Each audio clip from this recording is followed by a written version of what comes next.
நாளைக்கு முழுக்க கார்த்திக்கு பிடிச்ச விஷயங்களா பண்ணலான்னு பிளான் பண்ணியிருக்கோம்.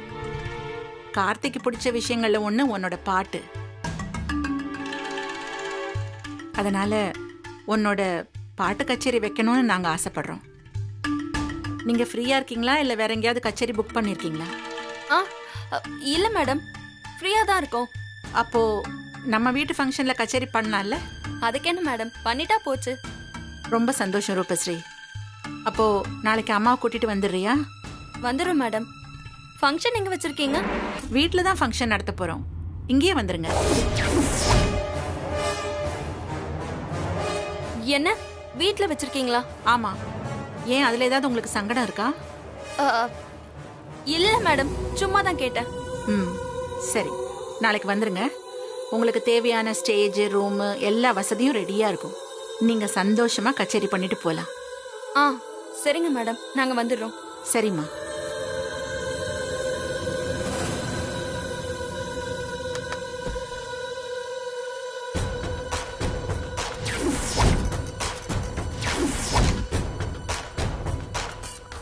அம்மாக்கு ஃபோன் பண்ணலாம்.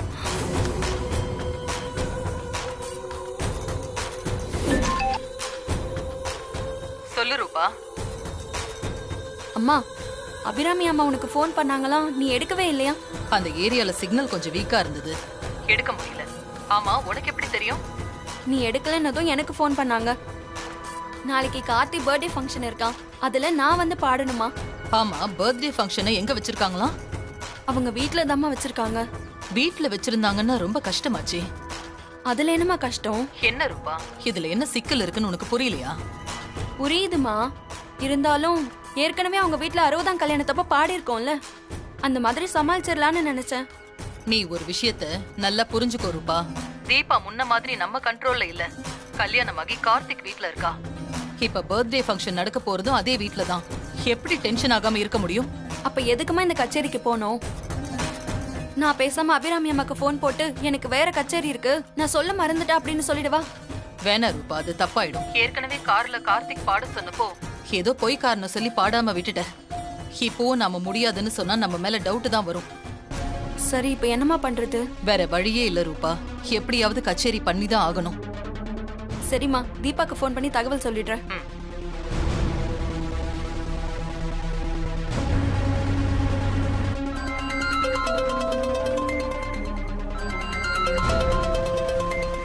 எதுக்கு இந்த ரூபஸ்ரீ கால் பண்றாங்க? இப்ப என்னால பேச முடியாதே.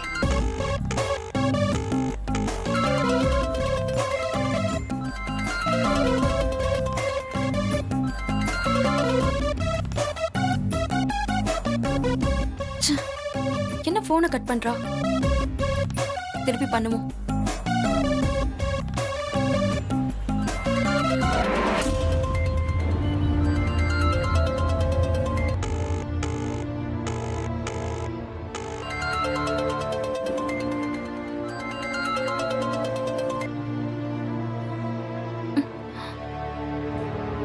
என்ன திரும்ப கட் பண்றா? ஏங்க பதட்டமாவே இருக்கீங்க? போனை ஏன் கட் பண்றீங்க? இல்ல சார், அது ஊர்ல இருந்து பண்றாங்க. நான் அப்புறமா பேசிக்கிறேன். இல்ல, அவளை விடக்கூடாது. திரும்ப கால் பண்ணுவோம்.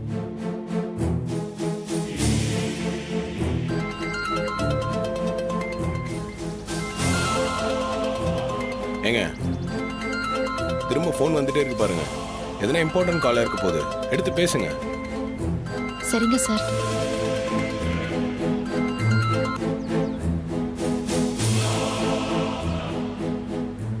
ஹலோ. ஏய், போன் போட்டா ஒரு தடவையில எடுக்க மாட்டியா? உனக்கு அவ்வளவு திமிரா போச்சா? இல்ல, நானும் கார்த்திக் சாரும் கார்ல வந்துட்டு இருக்கோம். அப்புறமா உங்ககிட்ட பேசுறேனே. ஏய், நீ கார்ல வந்தா என்ன, தேர்ல வந்தா எனக்கு என்ன? அத பத்தி யார் கேட்டா? நாளைக்கு கச்சேரி ஒண்ணு இருக்கு, நீ அதுக்கு ரெடியா இரு. அத சொல்லதான் போன் பண்ண. சரிங்க. சரி. இப்ப சரின்னு சொல்லிட்டு அப்புறம் முடியாதுன்னு சொல்லிட மாட்டியே? இல்ல இல்ல, சரி.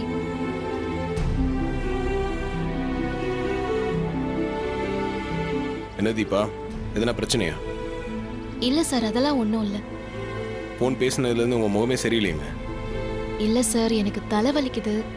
அதான் நான் டல்லா இருக்கிற மாதிரி தெரியுது. வீட்டுக்கு போய் ரெஸ்ட் எடுத்தா எல்லாம் சரியாயிடும் சார்.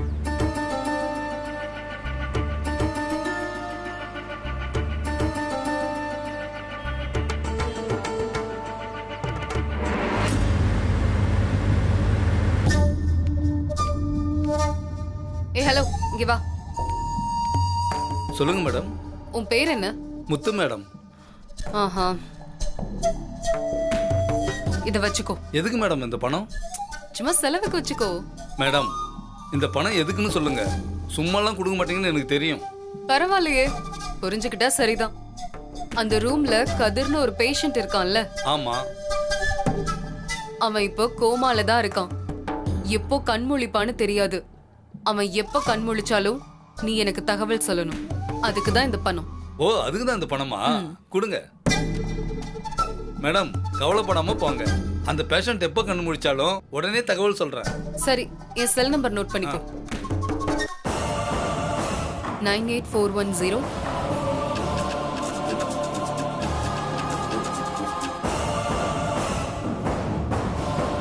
மறந்துடாத. கதிருக்கு கான்ஷியஸ் வந்த உடனே எனக்கு கால் பண்ணு, சரியா? அதெல்லாம் மறக்க மாட்டோம் மேடம். நீங்க கவலைப்படாம போங்க.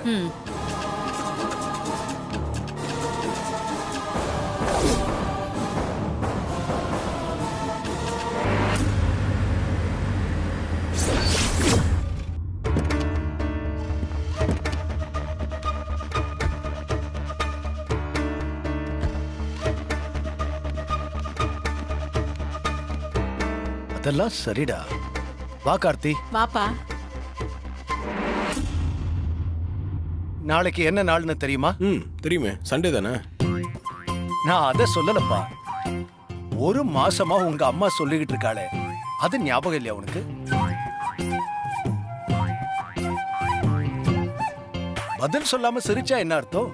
வா, நான் தான் அப்பயே பதில் சொல்லிட்டாங்க வேண்டான்னு. கார்த்தி, நீ வேண்டான்னு சொன்னா நாங்க விட்டுருவோமா? நாளைக்கு உன் பர்த்டே. கார்த்திக் சார் பிறந்த நாளா நாளைக்கு? அத ரொம்ப கிராண்டா கொண்டாடலான்னு நாங்கெல்லாம் முடிவெடுத்திருக்கோம். அதுக்கு நீ ஒத்துக்கிட்டு தான் ஆகணும். மா, அதெல்லாம் வேண்டாமா. சிம்பிளா கோயிலுக்கு போய் சாமி கும்பிட்டு உங்க காலில் விழுந்து ஆசீர்வாதம் வாங்கினா போதாதா?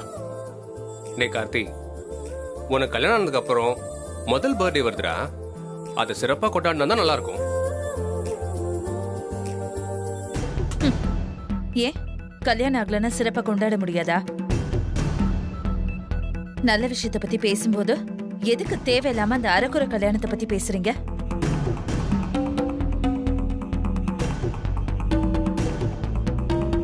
அந்த கல்யாணம் செல்லுமோ செல்லாதோங்கிற டவுட்ல இருக்கு.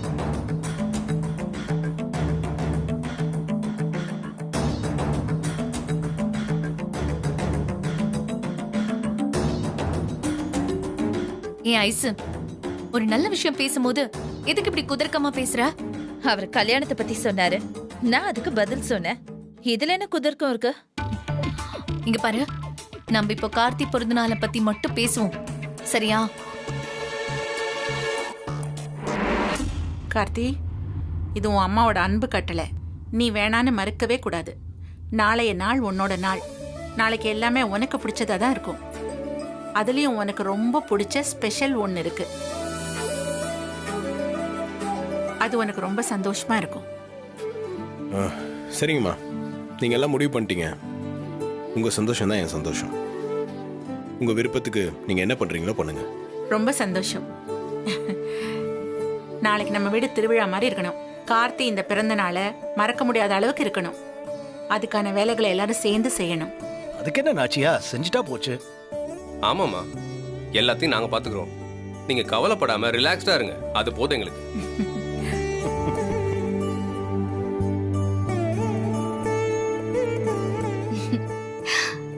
அக்கா, என்ன தீபா, நாளைக்கும் புருஷனோட பிறந்த நாள். அவருக்கு ஸ்பெஷலா என்ன கொடுக்க போற? அக்கா, அவர் பிறந்த நாளுங்கிறதே எனக்கு தெரியாது. என்ன கொடுக்க போறேன்னு கேட்டா என்ன சொல்ல முடியும்? யோசிக்க கொஞ்சம் டைம் கொடுங்க. ஆனா ஸ்பெஷலா ஏதாவது செய்யணும்க்கா. சரி, உன் புருஷனுக்கு என்ன செய்யணும்னு நல்லா யோசி. ஆனா கார்த்தி எப்போ மறக்க முடியாத மாதிரி ஏதாவது பண்ணு. ம்.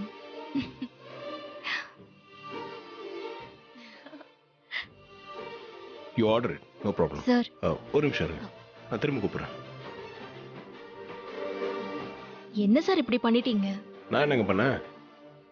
நாளைக்கு உங்க பர்த்டேன்னு என்கிட்ட சொல்லவே இல்ல. இல்லைங்க, பெருசாக எப்போவுமே கொண்டாடுறது இல்லை, அதனால தான் உங்ககிட்ட சொல்ல. மற்றபடி சொல்லக்கூடாதுன்னெலாம் எதுவும் இல்லைங்க. இப்போ வீட்டில் இருக்கிறவங்க சந்தோஷத்துக்காக தான் இந்த பர்த்டே ஃபங்க்ஷனுக்கே ஒத்துக்கிட்டேன். அப்புறம் நாளைக்கு அப்பா அம்மாவும் வர சொல்லிடுங்க, அவங்க வந்தால் நல்லா இருக்கும். வர சொல்றேன் சார். நாளைய நாளுக்காக நானும் ரொம்ப ஆவலா இருக்கேன்.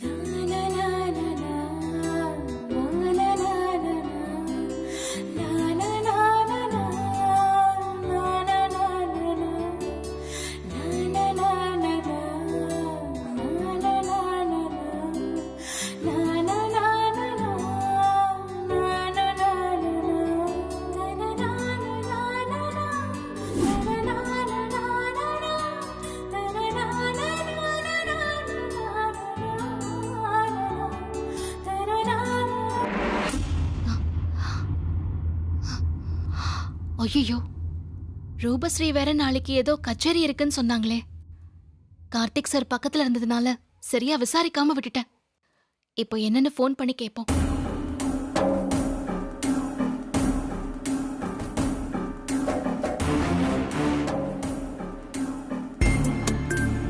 தீபா தான் ஃபோன் பண்றா. ஹலோ, நான் தீபா பேசுறேன். என்ன, நான் ஃபோன் போட்டா சரியா பதில் சொல்ல மாட்டியா நீ? பெரிய வீட்டு மருமகள் ஆயிட்டேன்ற திமிரா? ஐயோ, அப்படிலாம் எதுவும் இல்ல. அதான் போன்லயே சொன்னேனே, கார்த்திக் சார் பக்கத்துல இருக்காருன்னு. அதான் கட் பண்ண வேண்டியதா ஆயிடுச்சு. போன்ல நாளைக்கு ஏதோ கச்சேரி இருக்குன்னு சொன்னீங்கல்ல? ஆமா, நாளைக்கு ஒரு முக்கியமான இடத்துல கச்சேரி பண்ண போறோம். முன்ன மாதிரி நான் கச்சேரிக்கு வர்றது அவ்வளவு சுலபம் இல்ல. என் பிறந்த வீட்டுல நான் பாடுறது எல்லாருக்குமே தெரியும். அதனால எந்த பிரச்சனையும் இல்லாம உங்களோட வந்து கச்சேரி பண்ண முடிஞ்சது. ஆனா இங்க என் புகுந்த வீட்டுல பொய் சொல்லிட்டு வெளியில வர்றது ரொம்ப கஷ்டமான காரியம். அடே அப்பா, பிறந்த வீடு புகுந்த வீடுன்னு உன் பெருமையை என்கிட்ட பீத்திக்கிறியாக்கும். ஐயோ, அப்படியெல்லாம் ஒன்றும் இல்லை. ப்ராக்டிக்கலா இருக்கிற பிரச்சனையை தான் நான் சொல்றேன். இப்ப நீ என்ன சொல்ல வர? கச்சேரிக்கு வர முடியாதுன்னு சொல்ல வரியா? அப்படியெல்லாம் இல்ல, என்னோட நிலைமையை தான் நான் சொன்னேன். நீ பொய் சொல்லிட்டு எல்லாம் வீட்டை விட்டு வெளியே வர வேணாம். ஏன்னா கச்சேரி நீ இருக்கிற வீட்டுல தான் நடக்க போகுது. என்ன சொல்றீங்க? ஆமா, கார்த்தி பிறந்த நாள் ஃபங்க்ஷன்ல தான் நீ பாட போற.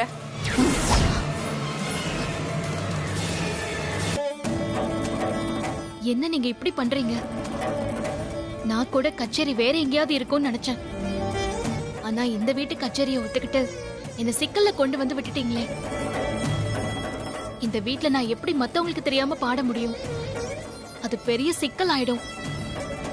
எல்லாமே தெரிஞ்ச நீங்க எதுக்கு இந்த கச்சேரியை ஒத்துக்கிட்டீங்க? ஏய், நான் எந்த கச்சேரியை ஒத்துக்கணும் ஒத்துக்க கூடாதுன்னு நீ எனக்கு சொல்லாத. நான் எங்க சொல்றேனோ அங்க வந்து நீ பாடணும். அதான் உன் வேலை. இந்த கச்சேரியால உனக்கு மட்டும் பிரச்சனை இல்ல, எங்களுக்கும் பிரச்சனை தான். அந்த அபிராமி அம்மா கச்சேரியை அவசியம் பண்ணியே ஆகணும்னு சொல்றாங்க. எங்களாலேயும் ஒரு கட்டத்துக்கு மேல தட்ட முடியல, அதான் ஒத்துக்கிட்டோம். இதுல நிறைய பிரச்சனை இருக்கு. சின்னதா ஏதாவது தப்பு வந்தாலும் நம்ம எல்லாருமே மாட்டிப்போம். நீங்க ஏதாவது காரணம் சொல்லி எப்படியாவது தடுக்க பாருங்க, அதான் நம்ம எல்லாருக்கும் நல்லது. இனிமே எதை சொல்லியும் கச்சேரியை நிறுத்த முடியாது. ஏன்னா நாங்க வந்து பாடுறோன்னு அந்த அபிராமி அம்மாக்கு வாக்கு கொடுத்துட்டோம். இப்ப போய் வர முடியாதுன்னு சொன்னா அது எங்களுக்கு தான் அசிங்கம். இதுல ஏதாவது தப்பு நடந்தா என் எதிர்காலம் பாதிக்கும்னு தெரிஞ்சேதான் நான் ரிஸ்க் எடுக்கிறேன். நீயும் பால் அடிச்சு எங்களுக்கு சத்தியம் பண்ணி கொடுத்துருக்க. அதனால எந்த சாக்கு போக்கு சொல்லாம பாடுற வழிய பாரு. நாளைக்கு நாங்க வந்துருவோம், பாடுறதுக்கு ரெடியா இரு.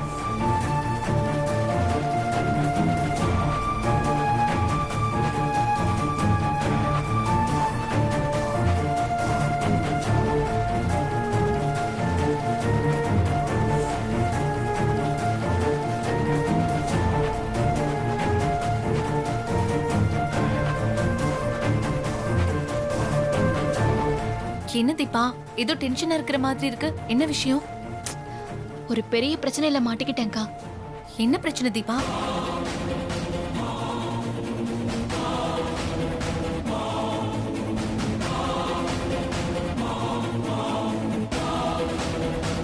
அந்த ரூபஸ்ரீ என்ன இவ்ளோ பொல்லாதவளா இருக்கா? இந்த கச்சேரியில நிறைய சிக்கல் இருக்குன்னு தெரிஞ்ச எதுக்கு ஒத்துக்கணும்? உனக்கு ஏற்கனவே நிறைய பிரச்சனை இருக்கு. இப்போ இத சமாளிக்கிறது ரொம்ப கஷ்டமாச்சு. அதான்க்கா எனக்கும் புரியல. நான் எவ்வளவோ சொல்லியும் நான் பாடியே ஆகணுங்கிறதுல அவங்க ரொம்ப உறுதியா இருக்காங்க. அதான் என்ன பண்றதுனே தெரியல. நீ இவ்ளோ அப்பாவையா இருக்கிறதுனாலதான் உன்னை ஏறி மிதிச்சிட்டு இருக்காங்க. என்னால பாட முடியாதுன்னு சொல்லிட வேண்டியதானே? அது எப்படிக்கா முடியும்? நான் தான் பால்ல அடிச்சு சத்தியம் பண்ணி கொடுத்திருக்கேனே. இப்பதானே சொன்ன நீ ஒரு அப்பாவின்னு. அத கரெக்டா ப்ரூவ் பண்ற பாத்தியா? நல்லவங்களுக்கு செஞ்சு கொடுத்த சத்தியத்துக்கு தான் நம்ம மதிப்பு கொடுக்கணும். இந்த மாதிரி ஆளுங்களுக்கு செஞ்சு கொடுத்த சத்தியத்தெல்லாம் நம்ம மதிக்க தேவையில்ல.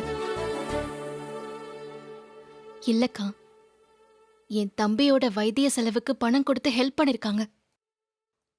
அப்பப்ப குடும்ப செலவுக்கும் நான் அவங்க கிட்ட பணம் வாங்கியிருக்கேன்.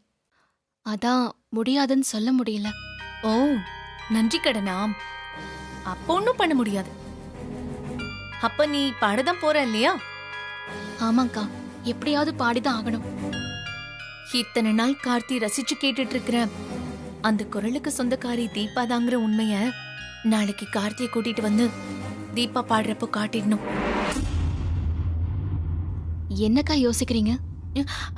நீ பாடணும்னு முடிவு பண்ணிட்ட, பாடு. உன் குரலுன்னு தெரியலனாலும் கார்த்திக் ரசிப்பார்ல. அதுவே நீ அவருக்கு பிறந்த நாளைக்கு கொடுக்கிற கிஃப்ட் தானே. அதனால நல்ல லவ் சாங்க பாடு, அவரும் ரசிக்கட்டும். என்ன தீபா, இப்ப நீ ஏதோ யோசிக்கிற மாதிரி இருக்கு?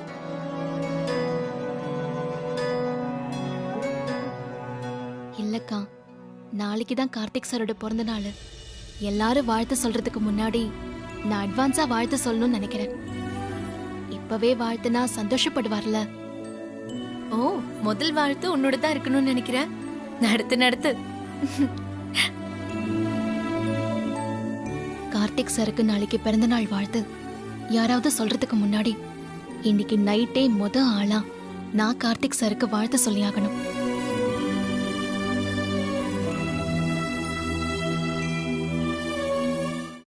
நாளைக்கு டெக்கரேஷன்லாம் சூப்பரா இருக்கணும்.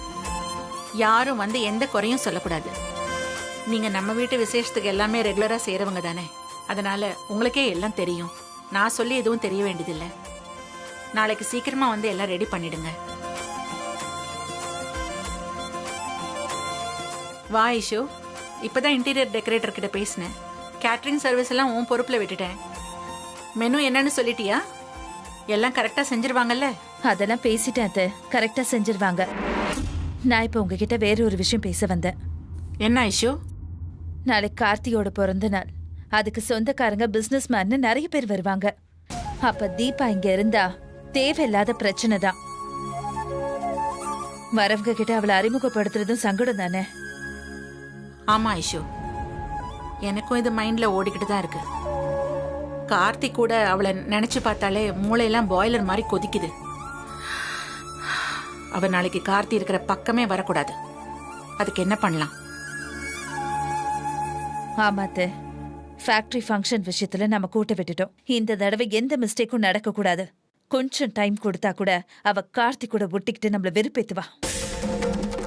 சரி, இதுக்கு ஏதாவது ஒரு வழி சொல்லு. அத்த, இத நாமளே பேசிட்டு இருக்கிறதுல எந்த அர்த்தமும் இல்ல. அந்த தீபா கிட்டயே ஸ்ட்ரைட்டா பேசி வரவிடாம பண்ணிடலாம். வாங்க போல. சரி வா போலாம்.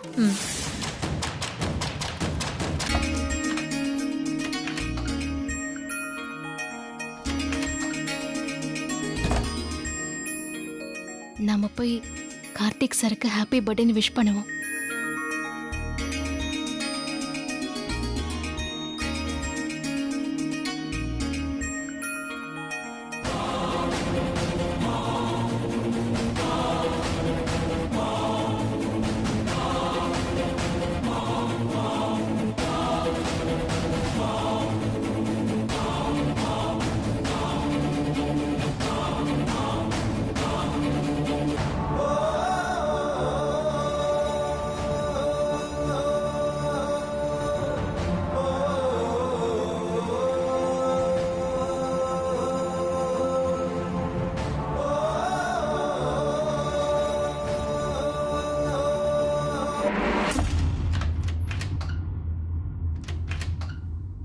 என்ன தீபா இங்கே வெயிட் பண்றீங்க? எதனா விஷயமா? ஆ, இல்ல சார், உங்ககிட்ட ஒரு விஷயம் சொல்லணும். ம் சொல்லுங்க. ஆ, அது வந்து ஏங்க இவ்வளவு நேரம் யோசிக்கிறீங்க? சொல்லுங்க.